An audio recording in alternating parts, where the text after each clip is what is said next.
Attention, you're listening to The Todd Huff Show, America's home for conservative, not bitter talk and education. Be advised, the content of this program has been documented to prevent and even cure liberalism, and listening may cause you to lean to the right.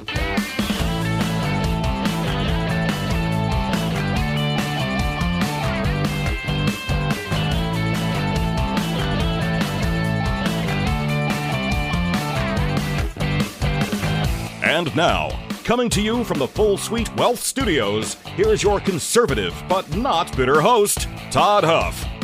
All right, my friends, we are in the thick of it here in Indiana. I know that this right now is the political center of the country, maybe the universe right now, with what's going on with redistricting. And I know we've talked about it a lot. I know I've shared with you.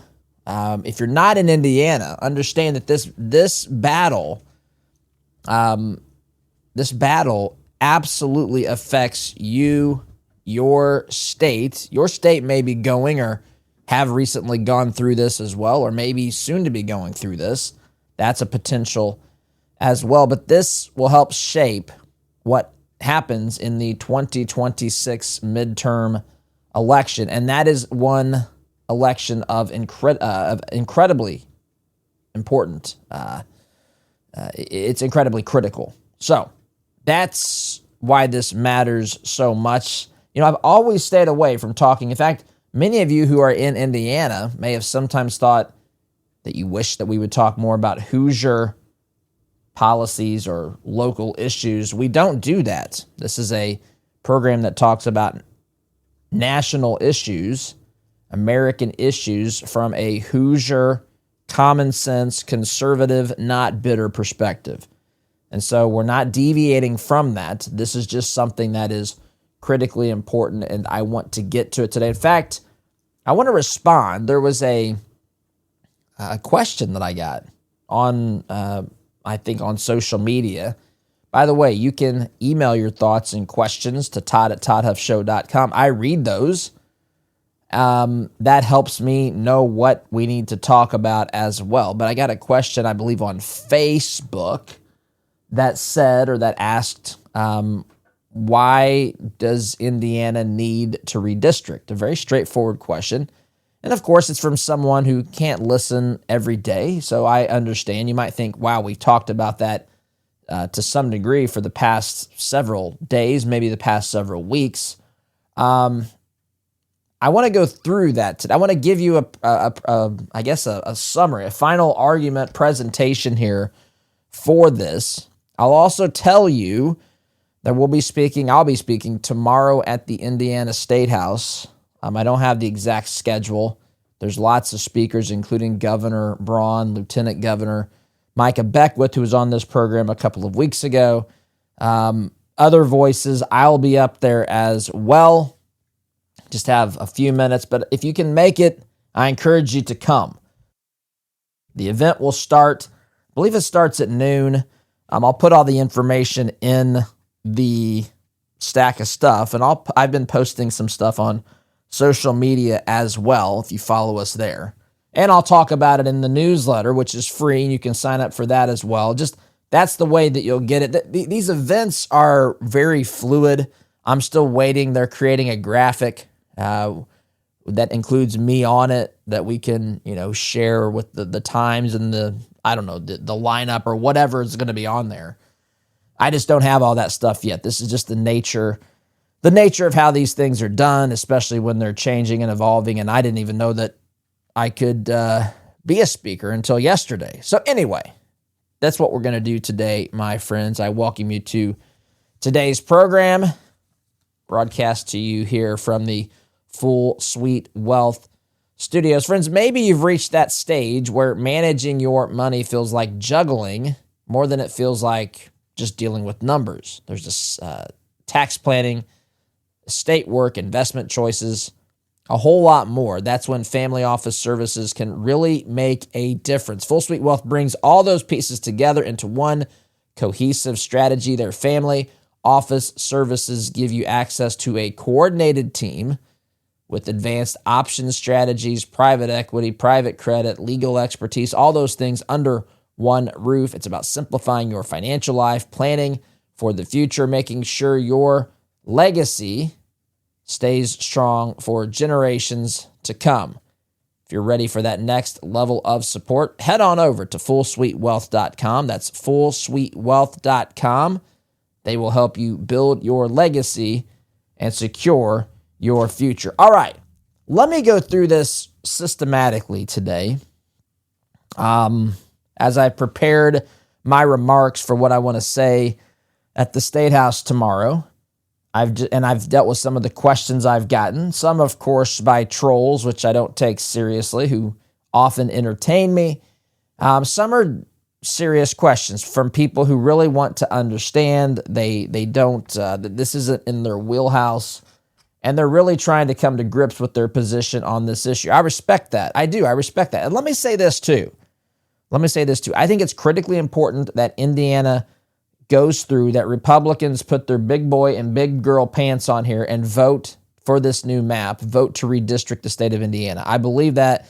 I'll tell you why. That's what the whole show is going to be about today. But let me also say this. You've heard me say in recent years, I've done this program for 10 years now, which just saying that, it just hits differently in my brain. It's hard to believe, really. Time goes so fast. But there are many issues today where I have said on this program, or I've thought to myself, and you've probably had the same thought, a lot of what we call political today is not even really political. It's a fight between good and evil. I mean, not everything, hear me out, but when you're talking about, say, the issue of abortion, it is a fight between good and evil. When you're talking about some of the cultural depravity we see thrust upon us, like the trans agenda, men competing in women's sports, this is, my friends, just an evil, God-forsaken ideology. And there's a lot of issues that are like that, but not everything is. There is still politics. This issue is politics. If you disagree with me on this, I don't think that you're enabling or enabling wicked beliefs or whatever. I don't think that. I want you to know that. We can disagree on these things. I will tell you, I think if you disagree with me on this, forget about disagreeing with me. I think if you're on the side of not changing the maps, it enables more of this evil to be forced upon America because of what I'll lay out here. But I don't believe that defending the current maps is some moral, defect that someone has. I think that it is maybe holding on to tradition. I think that it may be misunderstanding or not fully grasping the weight of what this fight is about. I think it might be misunderstanding what fairness is. I think it might be not just thinking through. Very smart people can disagree with me on this, but if you really think it through, and that's what I want to do today, and talk about districts. I mean, what makes one preferable over another? Why is it considered the necessary and good and fair and just for Democrats to have 2 seats in Indiana, or Republicans to have 7? Why not 5-4? Why not 9-0? I mean, when you wrestle with these questions and think logically about it, you'll see that these are they all have political answers. There's not at its core some absolute guiding principle of right or wrong here. Again, I think the outcome of this vote will allow us to fight for the side that's right better. Not that I'm here to say Republicans hold all the answers, because they don't. But they hold a whole lot more answers than the Democrat Party does. The Democrat Party, under the leadership of the radical, godless left, have taken us, into places that our founders would be mortified to find us meandering through at the moment. So, let's talk about this issue. Let's break it down. First, let me say this. It is perfectly legitimate, and I said this in the Todd Talk today. I usually make sure the Todd Talk and this show, the content of this show, is different. Today, I didn't do that because The Todd Talk reaches people that maybe this program doesn't. I've had some people that have asked questions who may listen to a 60-second Todd Talk, but not to a 40 or whatever it is, some odd minutes podcast. So this might be repeating itself, but the purpose of the Todd Talk today, I started with this very point. It is perfectly legitimate and legal for Indiana to do this. So, first, redistricting is explicitly constitutional. And what do I mean by that? I mean that the Constitution gives state legislatures the power to do this. So, it's not the government stepping out of bounds. It's not the government trying to acquire too much power. This is the job of the state legislature. Now, some state legislatures have tried to, because this is a political, it's interesting to me. This is a political process. And you have some states who have said, well, we don't want it to be political, so we want it to be fair. And they bring in these people who are supposedly nonpartisan, and they put them on a panel on some commission, and they say, go out there and tell us what the fair map is. And I think that that sort of thinking has maybe insulated people from reality. Drawing maps is absolutely a political activity. Because how do you decide? How do you decide where the lines should be drawn? I mean, it is at some point, an arbitrary decision. I mean, for example, I hear people say to me, well, Indianapolis being split into 4 districts denies people representation. No, it doesn't. What the world are you talking about? I got that comment yesterday. You know, when this country was founded, when it was long before Indiana was a state, there were the 13 original colonies. And the colonists were upset because they were being taxed by the British government, but they did not have a voice in the British government. And the phrase, no taxation without representation, became a catchphrase amongst the colonists. And why did it become a catchphrase? It became a catchphrase because it was true. See, Parliament, the British government, did not have a seat, did not have a representative from the colonies, not from each individual colonies, not from the colony, one representative from the colonies. There wasn't a seat at the table for the colonies politically. And so they were being taxed without having someone there to make their case, to try to argue, to try to, protect their interest by casting votes and so forth. They literally had no person there. Just because your district lines have been changed, just because they've been changed doesn't mean you suddenly don't have a representative. Every single person in the state of Indiana, and every state in the United States for that matter, has a representative. They have in fact, the way that we do the census, you could make the case that illegal aliens have representatives, which that's absolutely bonkers. But you have a representative. You have representation. People conflate their preferred representative with their actual representative. Maybe they don't like that representative. Maybe they politically disagree with him or her or whatever. But the truth is, they have a representative. They have representation. There's not a person in this country who's living in a U.S. state that does not have congressional representation. That is not the way that it works. And I don't know if it's ignorance. I don't know if it's just trying to make their argument sound stronger, so they say these things that the low information voter crowd will just simply say, wow, that sounds right. There's no guarantee that the person you vote for, this might be a surprise to some, I know not to you, but this might be a surprise to the left to find out that the person you vote for may not win the election. That doesn't suddenly mean that you don't have representation. It's really quite foolish to say such a thing. It's in vogue. I know it's in vogue. In fact, one thing I don't think I've ever said it. When, let's say, Obama or Biden was president, I never said, I don't believe I did, he's not my president, because he was my president. I might not have liked him. Actually, I didn't like him. Forget about personally, just I didn't like his policies. They were dangerous, open borders, all the reasons that we should be making sure we have the most Republican representation we can to go fight this nonsense on the federal level, the federal overreach, the disastrous policies that crush Hoosier families and Hoosiers who are trying to work and live their lives with liberty. All those things are under threat because of people like Biden and people in his political party. But I never said he wasn't my president. He was my president. I didn't agree with him, but he was still my president. People say that about Trump. Not my president. Well, first of all, yes, he is.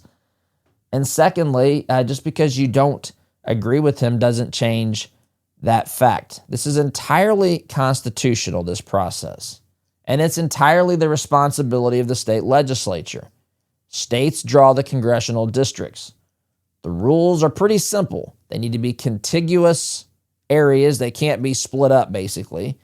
And they need to have roughly equal population. That's it. Now, you could say the Voting Rights Act, as currently interpreted by the Supreme Court, might say that there's additional burdens regarding politics and race. That's being questioned here through the court system now. But in general, contiguous area that has an equal population to the other districts. That's all that these have to be. Now, there's no sacred, there's no morally superior shape of a district. Are circles better than squares? Are rectangles superior to triangles? Look, it's much more complicated than that. You have to go where the people go, and you can draw the lines however you see fit. Breaking Indianapolis into 4 districts is not immoral. You might say people don't politically like it. Okay, then hold the people who draw the map politically responsible. There's not some, get off your moral high horse is my point here. You don't have the moral high ground because you think Indianapolis should have 2 representatives instead of 4. That's ridiculous. You can make the argument. That's perfectly legitimate for you to make the argument. But to say that that's morally superior to someone who wants to split Indianapolis up, tell me why. Tell me why. All these answers are political. The people that want to keep Indianapolis having one main district and part of another is because it gives them a political advantage. The people that want to split it up into 4 districts is because it gives them a political advantage. There's no other rationale here. There's none. People try to find it. Well, these people don't have the same shared interest as it. Why? What are you talking about? Besides which, there's the city of Indianapolis that's should be managing local issues. We're just wanting to send people to Washington, D.C. to fight government overreach, to actually not micromanage our cities and put a heavy burden on them and let them be overrun with illegal aliens and drugs, things that are coming across the southern border in other ways. That's all we're wanting. We're not wanting to have our people run the federal government so that they all become, lose their ability to self-govern. None of this makes any sense. When you just continue to dig down, this is a political fight. There is nothing illegal, nothing immoral, nothing unprecedented about a political party drawing maps. Every state does it. Blue states have aggressively done it for years. In fact, that's, again, gerrymandering actually takes place in some of these blue states. Gerrymandering may happen in a lot of states, but this map here that Indianapolis has drawn is not gerrymandering. Gerrymandering is extremely odd and unnatural shapes that are clearly designed to include certain part of a district and not of another. This map is not that. It does split Indianapolis up, but the term gerrymander actually came from Massachusetts in 1812. I believe the governor's name, the name Jerry was in his name. I don't know if it's his first name or last name, but Gerry. Apparently one of the districts drawn resembled a salamander in the state of Massachusetts, and so the term gerrymander was formed. That's where that came from. Just drawing lines that give you a political advantage is not. I understand that in the common use of the phrase, it comes to mean that today, but it's an extremely odd shaped to accomplish a political ends. That's where the term gerrymandering comes from. So these aren't extremely gerrymandered districts. Yes, they split Indianapolis up, but they don't go out of their way to be ridiculously out of control shapes that look like things like salamanders. Indiana refusing to exercise its authority to draw its maps and have control over this while other states do this unilaterally is political disarmament. I should say it is unilateral political disarmament. The left plays to win. The left plays by a different set of rules. My position is we shouldn't be doing anything illegal, immoral. We should be using the tools at our disposal to do everything that is legal that we can do. Republicans should not pretend they're obligated to lose a political fight politely. That's not what this should be about. And it's not what it's about for me. Legislators are not only allowed to draw maps, they're expected to do that. That's part of their job. And they're expected to do it responsibly. It's their constitutional duty. It is not some sort of political sin to exercise their constitutional duty to draw these maps. So we can, 100%. For those who think that we can't, we absolutely can do this. There is nothing in the Constitution. You'll hear people say it's unconstitutional because the Constitution specifies this is done every 10 years. Of course it does, because there's a census taken every 10 years. So it's saying every time there's a census, we've got to do this. It does not prohibit it from being done at other points in the timeline. That's not the way that this is done. It's not prohibited. It is absolutely under their authority. This is their prerogative, and they can do it. Now, I want to talk more after this break. I got to stop here about the reasons why we should do this, why we should do that. Friends, there's a lot of confusion out there about Kratom. You've probably heard some of the headlines, read some of the headlines. Most of those headlines, my friends, are based in synthetic junk, Kratom that isn't real Kratom at all. Real Kratom is natural, it's tested, it's handled with care, and that's what you get from Christopher's Organic Botanicals. Family-run company, they partner directly with farmers in Indonesia. Every batch is lab tested. There's no chemicals, no fillers, no shortcuts. It is a trusted herbal option that's been used for generations, and it is a real alternative for people looking for something that does not come with a warning label that is a mile long. You can research more at christophersorganicbotanicals.com, or you can go there and place an order. Start with their Kratom Starter Pack. Use coupon code ToddHuff. You'll get 10% off your first order. christophersorganicbotanicals.com. That's christophersorganicbotanicals.com. Coupon code ToddHuff saves you 10%. Truth, transparency, tradition. Time out for me, my friends. Back in just a minute.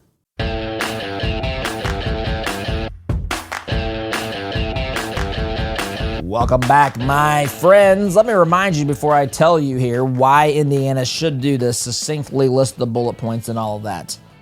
We're talking about redistricting here, drawing new congressional maps. Let me remind you, for those of you who are tired of spending your hard-earned money at businesses that turn around and support leftist causes, that turn around and support Democrats who are pushing radical nonsense down the throats of Americans, by taking your profits. If you go to a business that takes a profit, supports a candidate that's out there telling you lies about what redistricting is, you're sick of it. That's why we have Freedom Marketplace. It's a searchable directory of businesses that share your conservative values, businesses that have vowed not to support leftist candidates, leftist causes.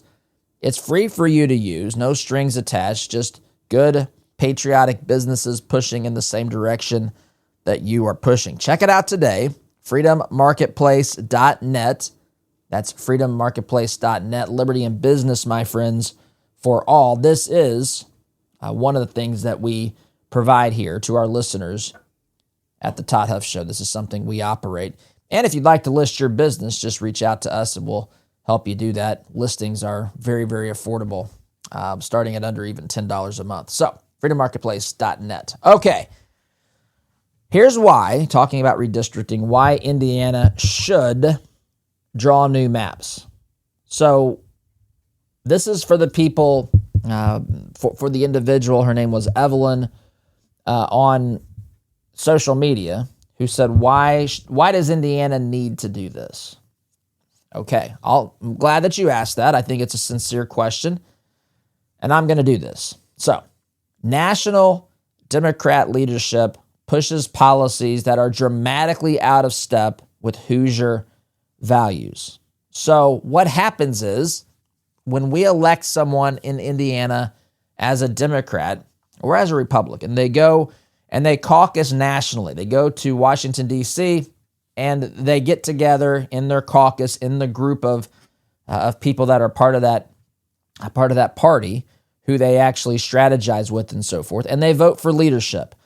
And they end up voting for people that are pushing some radical and dangerous agenda items on the American people. This is where economic policy comes from, along with Democratic leadership in the executive branch, for example. But this is where ideas come that create economic policies that have crushed Hoosiers, that have added massive amounts to the cost of living, massive out-of-control inflation. I mean, go back and look at Biden's numbers. People are it's remarkable to watch Democrats complain about the cost of things now. The cost of things now are the result of what happened. Inflation was put into hyperdrive during the Biden years. That's why we're dealing with this. And prices won't come down.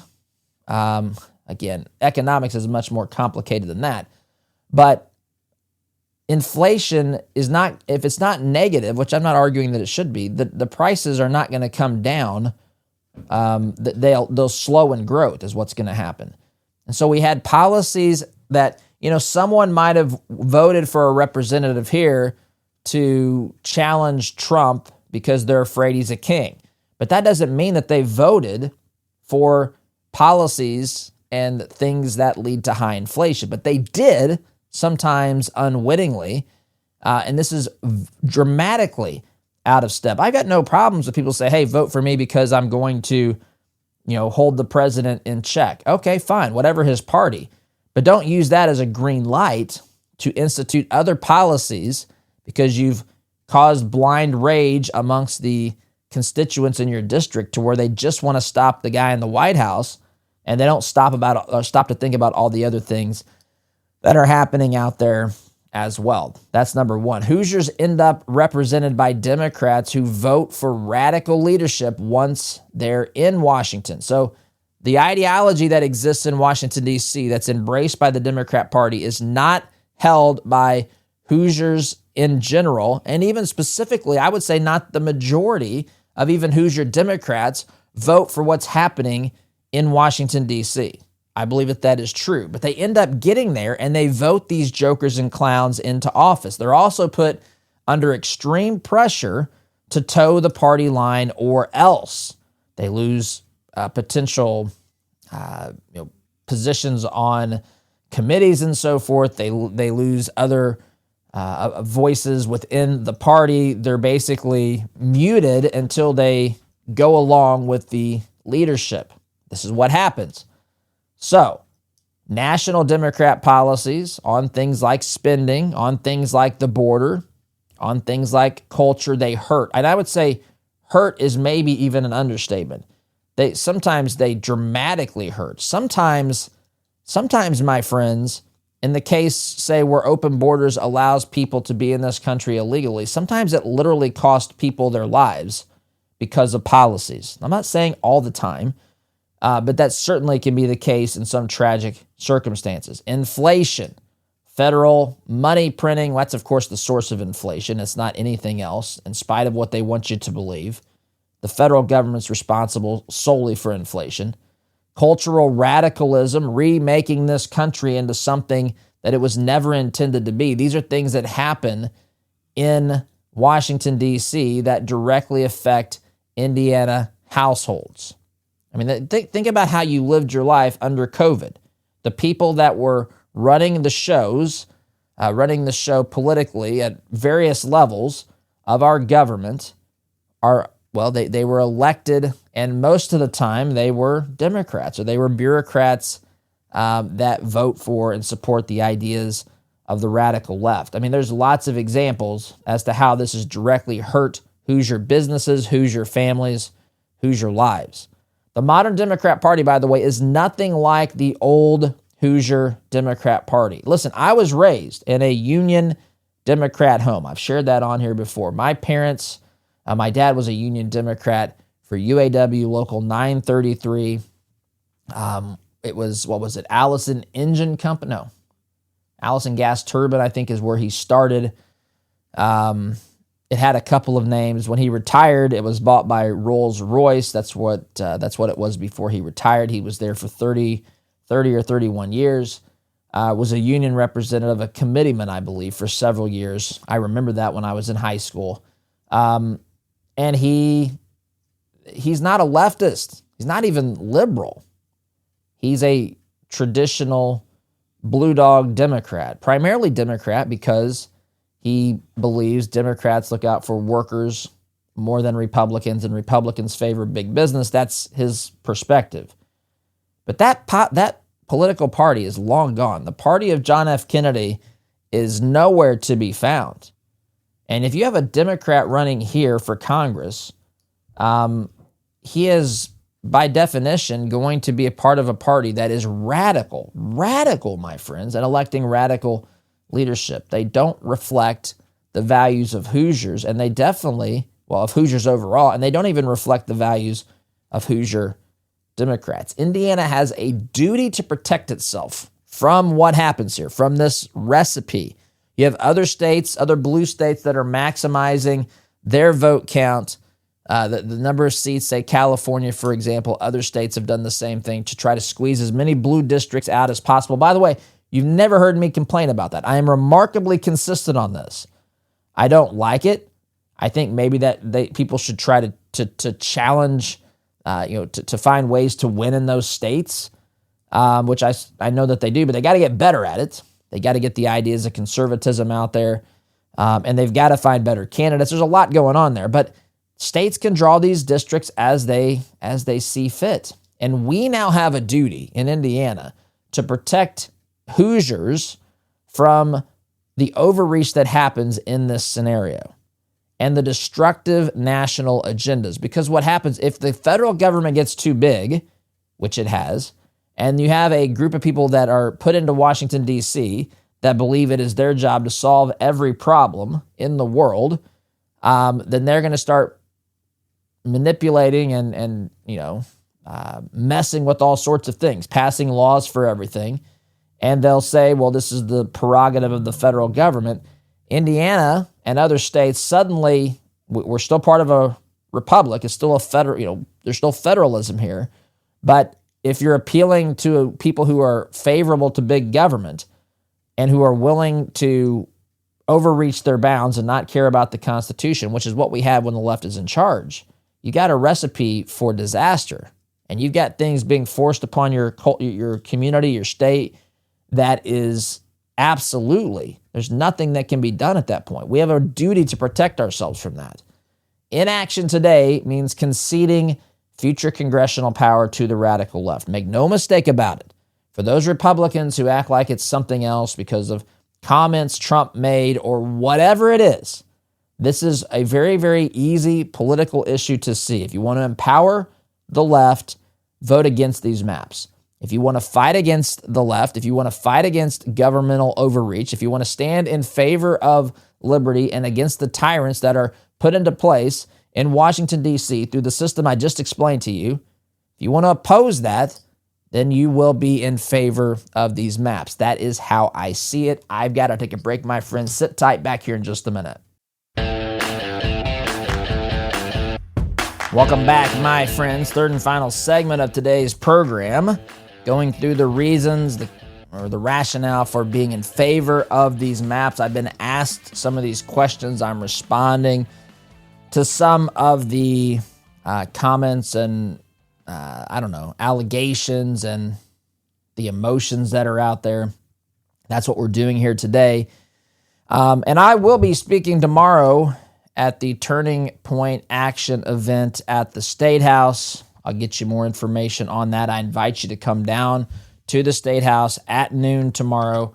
There's been plenty of people on the left screaming and chanting and stomping their feet and so forth, throwing temper tantrums in our rotunda. We're going to be there tomorrow, my friends, and I would love to see you there. If you can't be there, which I know, you're busy, right? I mean, you're working, you got a job, you've got responsibilities, you own a business, whatever. Lots of things going on. You got kids and everything else. You can still be a part of this. In fact, the next best thing to do is to call or email your state senators. If you agree with me, then let them know that you expect them to pass these maps. They're going to vote. This is all going to end supposedly on Monday. And some of these folks, including my representative, my state senator, Rod Bray, who's leading the Senate. I don't give up. That's just not in my makeup, but I am one who accepts reality. Rod Bray's not going to respond to me. I'm a constituent. He doesn't care. He doesn't care to even answer my questions, to answer constituents of his in this audience, of which I know there are many. He doesn't care to answer your questions. And that's, wherever he votes on this, it's absolutely despicable in my mind that a public servant, a quote-unquote public servant, I'm using the Seinfeld air quotes here behind the microphone, public servant. Public servants don't behave like this. This is incredibly disappointing to me. Incredibly disappointing. If he thinks that this is going away, he doesn't know. On top of that, we've got Scott Pressler, who I've talked to. I don't know if you know Scott Pressler. He's very influential. He's got a grassroots organization where he helps get Republicans elected. Scott Pressler's on the record of saying any Republican who votes against these maps, he's going to try to primary. And so I've talked to him about coming on the program. Of course, with everything going on between his schedule and mine, it's been tough. But I do hope to get him on this program to talk about that very thing, because we're not going to let this go away. Scott is going to do what Scott's going to do. We're going to support him. I'm going to give him this an opportunity to speak with you and to share with you what he's doing. And there will be accountability for this. And we're not going to forget. So, friends, really quickly here before I wrap up, let me remind you. I know you know this, but one of the biggest challenges that we have as conservatives, not like we need another one, right, with everything going on here. But one of the biggest challenges we face is finding ways to ensure our values align with the things that we do in everyday life. And that includes a lot of things. I mean, it's nice to work for a conservative or a company that loves America. It's nice to work for a company that has biblical values and that sort of thing. It's nice to send our kids to school with teachers that share those values, all these different things. It's good to work with businesses. We talked about Freedom Marketplace that push in the same direction we are politically. But it's also good to be able to find places to invest that share our values. That's what I love about what 4-8 Financial is doing. They specialize in biblically responsible investing. They screen out companies that don't align with your faith and your values so that you're not funding things that go completely against what you believe in. In fact, a lot of these problems that we're seeing today kind of start